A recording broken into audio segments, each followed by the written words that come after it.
Saudara, usai dilantik Presiden Prabowo Subianto, jajaran Kabinet Merah Putih akan dibawa ke Magelang, Jawa Tengah untuk mengikuti pembekalan. Nah, bagaimana persiapan soal ini kita akan tanyakan pada jurnalis Kompas TV, Cindy Permadi dari Istana Kepresidenan Jakarta. Cindy, jadi bagaimana rencana pembekalan Menteri dan Wakil Menteri di Magelang ini? Apa saja kegiatan mereka di sana? Iya, Vidi, rencananya untuk pembekalan di Magelang akan dilakukan selama 3 hari, dari hari Jumat sampai Minggu, tanggal 25 sampai 27 Oktober 2024, itu yang disampaikan oleh Mensesnek Prasetyo Hadi. Dan kalau dari para menterinya sendiri, sebenarnya mengaku sebelum dilantik mereka sudah mendengarkan kabar itu, soal mereka akan mengikuti pembekalan lanjutan dan mereka diminta untuk bersiap-siap. Tapi untuk detailnya mereka juga tidak tahu. Tapi pada dasarnya, pembekalan yang dilakukan di Magelang pada akhir pekan ini adalah pembekalan lanjutan dari yang sudah dilaksanakan oleh Presiden Prabowo Subianto. Ada 3 agenda besar dalam pembekalan dengan bertemakan Akmil itu. Yang pertama adalah soal penyampaian program prioritas pemerintah selama 5 tahun ke depan dari tahun 2024 sampai tahun 2029. Yang kedua adalah soal memberikan arahan teknis untuk masing-masing kementerian dan lembaga. Dan yang ketiga adalah untuk mempererat hubungan. Kalau kita bedah satu persatu, misalnya soal penyampaian program prioritas pemerintah, kita berkaca dari apa yang sudah disampaikan oleh Prabowo Subianto, baik itu dari saat masa kampanye hingga pidatonya ketika dilantik di MPR pada hari kemarin. Misalnya yang pertama adalah soal bagaimana bisa mencapai pertumbuhan ekonomi 8%. Bagaimana bisa menegakkan hukum secara tegas, kemudian agar tidak ada korupsi, kemudian juga soal tidak melupakan rakyat miskin, penyaluran subsidi yang tepat sasaran. Itu adalah beberapa poin yang ditekankan oleh Presiden Prabowo Subianto dan tentu harus diterjemahkan oleh para pembantunya di kabinet, baik itu menteri, wakil menteri maupun juga kepala badan dalam bentuk kebijakan. Kemudian yang kedua adalah soal arahan teknis untuk masing-masing kementerian dan lembaga. Kita tahu dengan gemuknya kabinet Prabowo Subianto, ada yang dipecah, ada yang ditambah. Misalnya kalau untuk di tingkat kementerian koordinator saja, Kemenko Polhukam dipecah menjadi Kemenko Polkam dan Kumham. Kemudian Kemenko PMK juga dipecah menjadi Kemenko PMK dan Pemberdayaan Masyarakat.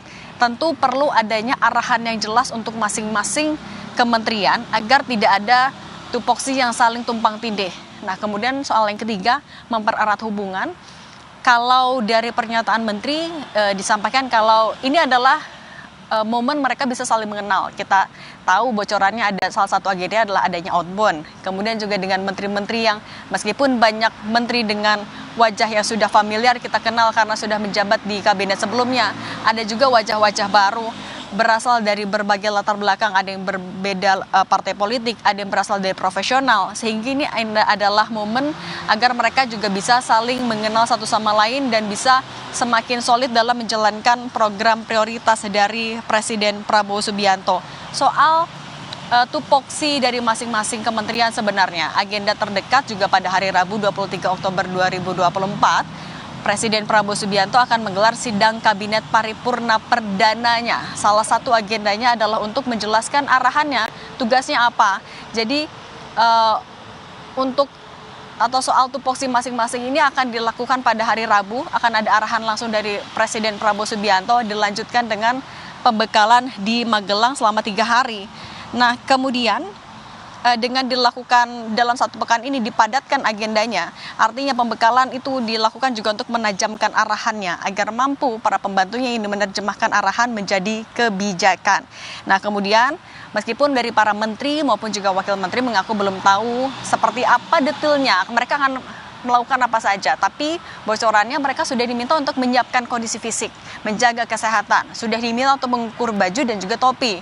Nah, mungkin kita juga mulai bisa membayangkan apakah betul pelatihan di sana ataupun juga pembekalan di sana akan dikemas dalam bentuk seperti diklat atau tidak. Ini yang sama-sama dinantikan, mengingat juga bagaimana background dari Prabowo Subianto sebagai purnawirawan dari TNI. Sebenarnya pembekalan dilakukan oleh Presiden Prabowo Subianto sudah pernah dilakukan juga pada pekan lalu di Hambalang selama 2 hari. Ketika Prabowo Subianto sudah memanggil calon menteri, calon wakil menteri, dan calon kepala badannya di Kertanegara. Kemudian pada keesokannya Prabowo Subianto langsung melakukan pembekalan juga di Hambalang selama 2 hari. Dibagi untuk hari pertama untuk para calon menteri, kemudian untuk para calon wakil menteri. Ada beberapa topik yang diulas di sana dengan berbagai pembicara dari luar negeri, misalnya adalah soal AI, bagaimana mereka bisa menghadapi jurnalis, bagaimana juga mereka bisa doubling GDP. Itu adalah poin-poin yang disampaikan. Nantinya saat di Magelang, tampaknya pengarahannya akan lebih teknis lagi, lebih terperinci lagi. Kalau kita juga ingat bagaimana Prabowo maupun juga timnya berkali-kali bilang agar setelah dilantik kabinetnya bisa langsung bekerja secara spesifik ataupun bekerja secara mulus. Ini tampaknya adalah strategi Prabowo Subianto untuk bisa maraton langsung agar timnya juga siap langsung bekerja, menerjemahkan tadi program prioritas Prabowo Subianto dalam bentuk kebijakan yang langsung bisa diterapkan untuk masyarakat. Pidi. Baik Cindy, pada Jumat sampai Minggu nanti para menteri dan wakil menteri akan mengikuti pembekalan di Magelang, Jawa Tengah.